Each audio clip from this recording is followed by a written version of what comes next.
এখন হালকা ঠান্ডা পড়তে শুরু করেছে। আমার কর্তার ইচ্ছে হলো সে বড়ি দিয়ে মূলো শাক ভাজা খাবে বলে সে বাজার থেকে এক আঁটি মূলো শাকও নিয়ে চলে এসেছে। কি করব, মূলো শাকগুলো বেছে নিয়ে ভালো করে ধুয়ে তারপরে কোচাতে বসে গেছি। মিহি করে সেগুলোকে কুচিয়ে নিলাম। কুচিয়ে নিয়ে এবার রান্নাঘরে চলে গেলাম। রান্নাঘরে গ্যাসের ওপরে কড়াটা বসিয়ে দিয়ে তেল দিয়ে দিলাম। অল্প তেল দেওয়ার পরে বড়িগুলোকে ভেজে নেব। বড়িগুলো লাল লাল করে ভাজবো। ভাজা হয়ে গেলে সেগুলো একটা বাটিতে তুলে নেব। বড়িগুলো লাল লাল করে ভাজা হয়েছে, আমি সেগুলো তুলে নিলাম।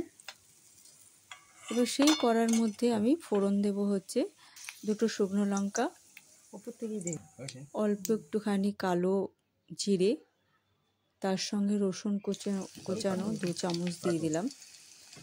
আর তার মধ্যে যারা বেশি ঝাল খাবেন তারা 4টে লঙ্কা, যেহেতু আমরা একটু বেশি ঝাল খাই আমাদের 4টে লঙ্কা কুচি আমরা এর মধ্যে দিয়ে দিয়েছি। এবার ধোয়া কোচানো সেই মূলো শাকটাকে আমি কড়াতে বসিয়ে দিলাম। দেওয়ার পরে সেটাকে ভালো করে নাড়াচাড়া দিয়ে দেখবেন এর মধ্যে থেকে জল বেরোচ্ছে। এই জলটাকে ভালো করে নাড়তে নাড়তে যখন সেটা হালকা একটু টেনে আসবে, শুকিয়ে যাবে, তখন আমি ওপর থেকে নুন দিয়ে দিয়েছি। আমি আগে নুন দিইনি, তাহলে নুনের পরিমাণটা অনেক বেশি হয়ে যায়। যখন এটা শাকটা ভাজা ভাজা হলো তখন নুন দিয়ে দিয়েছি। তারপরে ভাজা বড়িটা দিয়ে দিয়েছি।